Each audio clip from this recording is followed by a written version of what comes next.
Assalamualaikum warahmatullahi wabarakatuh. Selamat pagi, salam sejahtera untuk kita semua. Saudara-saudara, bagaimana kabar pagi hari ini? Alhamdulillah, senang bertemu saudara semuanya. Ya, untuk pertemuan pendidikan kewarganegaraan yang ke-11. Hari ini adalah sudah minggu ke-11, tidak terasa perkuliahan kita berjalan begitu meskipun ada pandemi COVID dan kita bisa atau menggunakan daring online. Ya, kita pada hari ini temanya adalah implementasi wawasan Nusantara dalam kehidupan bermasyarakat, berbangsa, dan bernegara. Sambil kita lihat di papan, sesudah kita pada minggu kemarin kita berteori atau membicarakan tentang definisi wawasan Nusantara dan bagaimana sebetulnya substansinya seperti apa. Dan pada hari ini kita ingin saudara semuanya mampu mengimplementasikan terkait dengan wawasan Nusantara tersebut. Ayo kita simak lagi sesudah melihat tema judul atau pada halaman pertama, implementasi wawasan Nusantara dalam kehidupan bermasyarakat, berbangsa, dan bernegara. Saya ulangi supaya saudara lebih lengkap apa maksud dari pertemuan ke-11 ini. Intinya adalah mengaplikasikan terkait dengan apa yang kita bahas pada pertemuan ke-10 kemarin. Selanjutnya, ya, berawal atau kita mulai dengan review dari pertemuan kemarin, apa yang dihadapi oleh warga negara kita, rakyat kita. Ada 3 hal sebagai warga negara. Pertama adalah geografis negara, yang kemarin kita bahas panjang lebar. Ya, banyak kepulauan. Di situ banyak ragam suku, agama, ras, dan antar golongan. Kemudian ya manusianya barusan kita jelaskan tadi. Meskipun juga manusianya juga sangat ya kreatif mengelola, meskipun antara pulau satu dengan pulau lainnya itu berbeda, misalkan musim ataupun kesuburan tanah, tetapi mereka luar biasa mampu mengelola untuk memakmurkan negeri dan selanjutnya lingkungan. Tentunya ini dihubungkan dengan bagaimana kehidupan mereka sehingga bisa survive. Selanjutnya kita lihat halaman selanjutnya, wawasan nasional, yang ini merupakan definisi dari wawasan Nusantara, merupakan cara pandang bangsa Indonesia. Ya, memang seluruh warga negara atau bangsa Indonesia mempunyai keinginan untuk memajukan Indonesia, atau ingin atau mempunyai cita-cita tentang bangsa Indonesia, memajukan bangsa Indonesia, mensejahterakan seluruhnya, bahkan warganya. Itu adalah yang kita katakan sebagai wawasan Nusantara. Jadi ini adalah sebagai cara pandang bangsa Indonesia terhadap ya masa depannya, bukan masa belakangnya. Kalau kita dekat dengan misalkan dunia TNI, kita sangat mengenal dengan Ibu Leksus Hankam Pancagatra, yang dia mampu atau memenuhi segala kehidupannya. Jadi kalau kita hubungkan dengan kehidupan sosial atau bahkan perspektif sosiologis, maka Pancagatra tadi itu sudah memenuhi semua kehidupan, ideologi, politik, ekonomi, sosial, budaya, pertahanan, dan keamanan. Meskipun di sela itu kita juga pernah mendengar kalimat Astagatra atau Tigatra atau Pancagatra, yang merupakan sebetulnya itu sebuah doktrin-doktrin dalam dunia TNI untuk bagaimana kita memahami, ya kembali lagi pada cara pandang terhadap bangsa kita untuk memajukan negara kita. Selanjutnya pada wawasan nasional yang sebagai cara pandang tadi, kita memperhatikan bahwa bagaimana Indonesia memanfaatkan geografis sejarah dan kondisi sosial untuk mencapai cita-cita dan tujuan nasional. Yang pasti kita adalah sudah merdeka setelah penjajahan Belanda ataupun Jepang ataupun negara lain. Meskipun saudara perlu sadar pada saat ini adalah ada penjajah baru yang berdatangan. Meskipun beda cara penjajahannya, tidak seperti dahulu. Mereka menjajah budaya kita, ideologi, politik, sosial budaya kita, bahkan pertahanan dan keamanan kita. Ini maka pada pertemuan ke-11 ini kita arahkan bagaimana kita semuanya, saudara, memanfaatkan geografi, sejarah, kondisi sosial untuk mencapai cita-cita dan tujuan nasional. Saudara pada saat ini masih mungkin belum terasa karena dalam suasana bangku kuliah, belum berhadapan dengan apa yang menjadi kebutuhan. Contoh apa yang saya sampaikan tadi, saudara sebenarnya sekarang dijajah, taruhlah dijajah Jepang karena saudara banyak menggunakan sepeda motor Jepang. Saudara dijajah Cina karena menggunakan berbagai alat komunikasi Cina. Penjajahannya berbeda dengan dahulu. Tapi pada saat ini saudara tidak merasa dijajah. Nah, sekarang terserah saudara mau mendefinisikan apa. Kalau tidak mau didefinisikan sebagai penjajahan. Karena ketika saudara membeli barang-barang tersebut, maka uangnya itu lari ke negara-negara tersebut. Saya tidak menanamkan saudara benci terhadap negara-negara tersebut, karena pada prinsipnya bukan penjajahan seperti dahulu, tetapi saudara merasa terbantu sebetulnya, atau merasa teringankan kehidupan saudara. Tetapi mengapa saudara tidak mempunyai cara pandang? Maksudnya generasi kita, generasi Indonesia bisa menghadirkan berbagai kendaraan motor ataupun seluler yang bisa membantu saudara.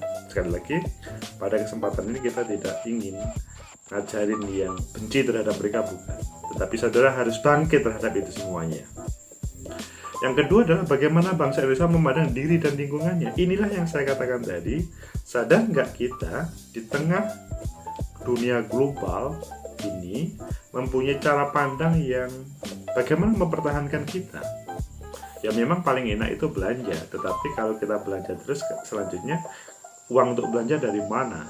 Kalau semua barang yang kita konsumsi atau gunakan, kita sebagai user, itu semua belanja dari luar negeri, kita tidak mengatakan negara 1-2, semuanya, maka kita akan menjadi negara yang selalu dijajah.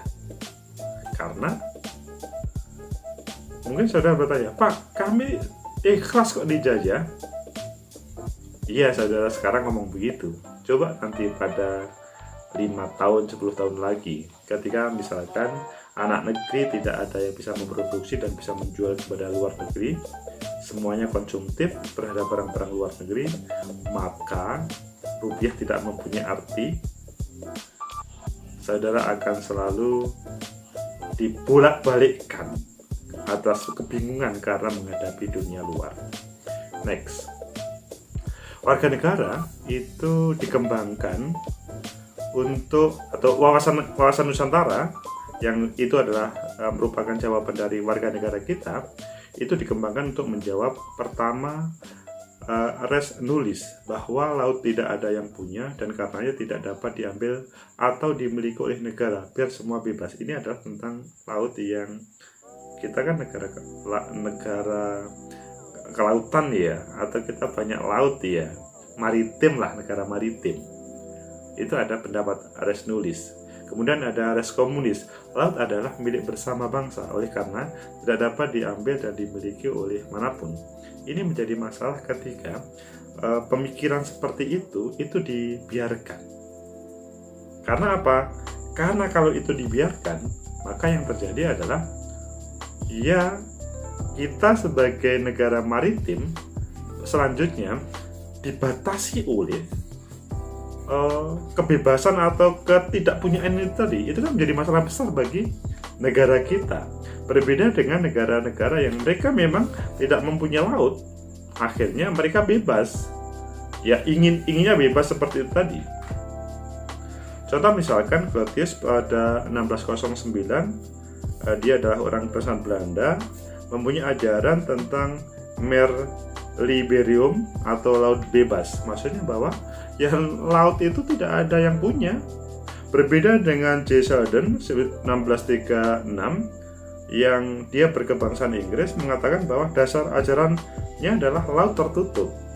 Ini perlu kita jawab terkait dengan wawasan Nusantara untuk yang kemudian kita hadirkan untuk menjawab tes nulis dan tes komunis tadi, supaya ada kepastian kita sebagai warga negara harus berdaulat.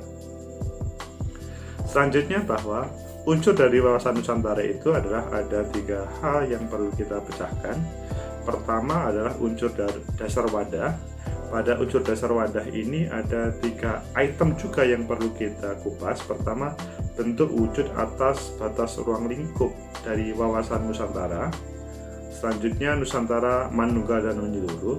Maksudnya bahwa seluruh warga negara kita yang ada di Nusantara ini manunggal, menyatu, dan menyeluruh.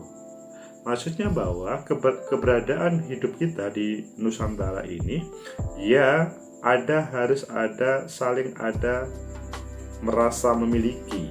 Maksudnya kalau ada saudara kita di Papua sakit, kita harus juga merasakan sakit itu. Sekarang pertanyaan adalah, saudara apakah juga merasakan seperti itu? Terkait dengan menyeluruh juga, kalau misalkan ada pulau yang ada di sekitar Pulau Kalimantan diambil oleh orang Filipina misalkan, saudara merasa nggak terkait dengan kepemilikan itu? Ini menjadi masalah kalau saudara membiarkan. Kerawanan ditangkal dan diminimalisir. Itu merupakan hal yang perlu dihadirkan wawasan Nusantara untuk mewadahi supaya tidak ada pencaplokan kepulauan. Tata iti organisasi, kedaulatan negara, kekuatan pemerintahan. Jadi hadirnya wawasan Nusantara maka negara kita berdaulat, pemerintah kuat. Selanjutnya sistem pemerintahan, sistem perwakilan ya berjalan, karena sekali lagi untuk menjawab orang-orang yang ingin bebas atau tadi tertutup tadi, tapi bahwa sistem pemerintahan kita selanjutnya bisa mengaturnya, dan teman-teman ada sistem perwakilan, mereka sebagai legislatif bisa menjadi dasar untuk mewadahi dari aspirasi-aspirasi tentang wawasan Nusantara tadi. Yang C atau ketiga, tata kelengkapan organisasi, aparatur negara, kesehatan politik bernegara. Aparatur negara ya itu sudah hadir semenjak Indonesia merdeka. Kesadaran politik dan bernegara masih perlu dipupuk, karena dalam kontestasi terkadang kita masih berpikir politik uang atau hadir ke TPS karena ada sesuatu janji yang lain. Itu menjadi masalah. Pres dan partisipasi rakyat menjadi penting dalam proses hadir menjadi wadah dari dasar wawasan Nusantara, karena keterbukaan pers akan mendukung tentang keberlangsungan wawasan Nusantara. Begitu juga partisipasi rakyat itu sangat penting, karena kalau tidak maka ini menjadi problem. Pasti negara lain, PBB akan memprotes terhadap negara kita. Selanjutnya, isi dari wawasan Nusantara, di situ kita kembali pada tema kemarin, cita-cita dan bertujuan untuk mewujudkan dan membentuk kesejahteraan, ketentraman, keamanan, dan kebahagiaan bangsa. Yang hal itu membahas tentang cita-cita dan tujuan kita bernegara, seluruh warga negara, sifat dan ciri-ciri dari negara kita, bahkan identitas kita sebagai anak bangsa, kemudian cara kerja, bagaimana menampilkan dan merealisasikan terkait dengan cita-cita dan tujuan bernegara secara kolektif tadi. Selanjutnya ada unsur dasar tata laku dalam wawasan Nusantara. Pertama adalah terwujud dalam tata laku batiniah, tata laku lahiriah. Ya, kita hal ini sudah bisa merasakan. Selanjutnya dipengaruhi batiniah, dipengaruhi oleh agama, budaya, tradisi, serta lingkungan. Ini saudara sudah menjalaninya meskipun mungkin tidak merasakannya karena mungkin belum sadar terkait dengan apa yang saudara lakukan. Tata laku lahiriah, perencanaan, tata pelaksanaan, pengendalian, dan proses pembangunan nasional. Hal ini berhubungan dengan dasar.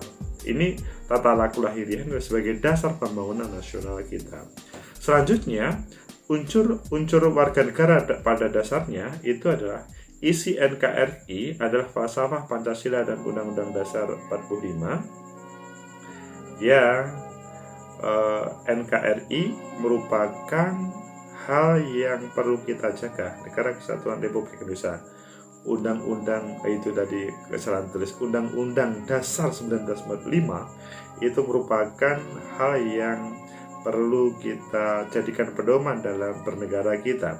Wawasan RI adalah wawasan Nusantara, menghasilkan ketahanan nasional. Jadi ketika kita sudah mempunyai wawasan Nusantara, maka ketahanan nasional kita luar biasa. Maka penjajah-penjajah tidak akan datang, tetapi ketika hadir penjajahan model baru, semoga kita selanjutnya sadar terkait dengan ancaman terkait dengan penjajahan model gaya baru yang sebagaimana yang saya ceritakan pada awal tadi. Terwujud sebagai kepribadian bangsa. Inilah dasar tata laku ketika kita berbicara wawasan Nusantara. Selanjutnya, ketika hal itu semuanya sudah kita capai, maka apa yang kita cita-citakan pada awal tadi, maka tercapailah cara pandang cita-cita warga negara terkait dengan melihat negara kita, bangsa kita, maka selanjutnya tercapai.